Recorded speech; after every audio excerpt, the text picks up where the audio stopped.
Mkutano huu unalenga kuwajulisha umma, wawekezaji pamoja na wadau wa maendeleo kuhusu tukio kubwa kabisa la tamasha la pili la uwekezaji Zanzibar 2026, yaani Zanzibar Investment Summit 2026.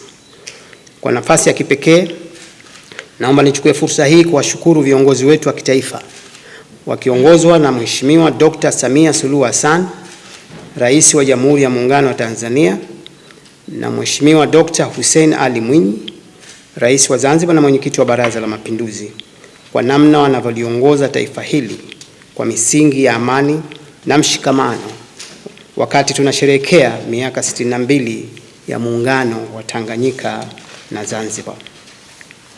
Ndugu waandishi wa habari, Wizara ya Kazi na Uwekezaji kupitia Mamlaka ya Kukuza Uwekezaji Zanzibar ZIPA inapenda kuutaarifu umma wa Tanzania, wawekezaji na wadau wa maendeleo kwamba tamasha hili la uwekezaji Zanzibar 2026 linatarajiwa kufanyika tarehe 3 hadi tarehe 5 mwezi wa Juni 2026 katika ukumbi wa Golden Tulip Airport Zanzibar.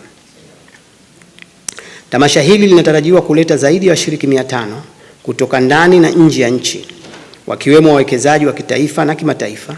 Ndugu waandishi wa habari, tamasha hili linatarajiwa kufunguliwa rasmi na Mheshimiwa Dr. Hussein Ali Mwinyi, Rais wa Zanzibar na Mwenyekiti wa Baraza la Mapinduzi, ikiwa ni ishara ya dhamira thabiti ya serikali katika kuunga mkono maendeleo yanayoongozwa na sekta binafsi pamoja na ushirikiano wa kimkakati katika uwekezaji.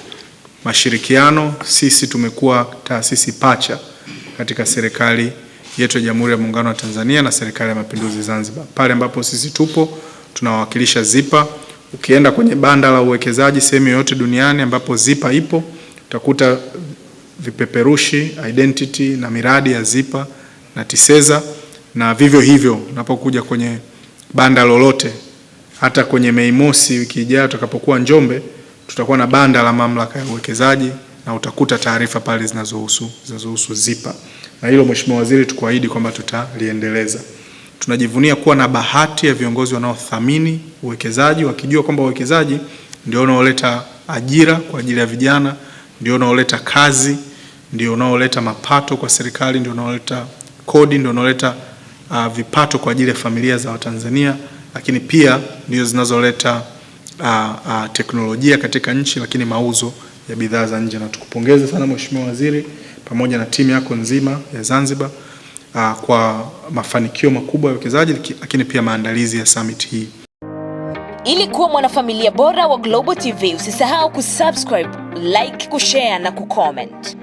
Baada ya kusubscribe, bonyeza alama ya kengele ili kupata taarifa kwa kila video inayopanda Global TV Online.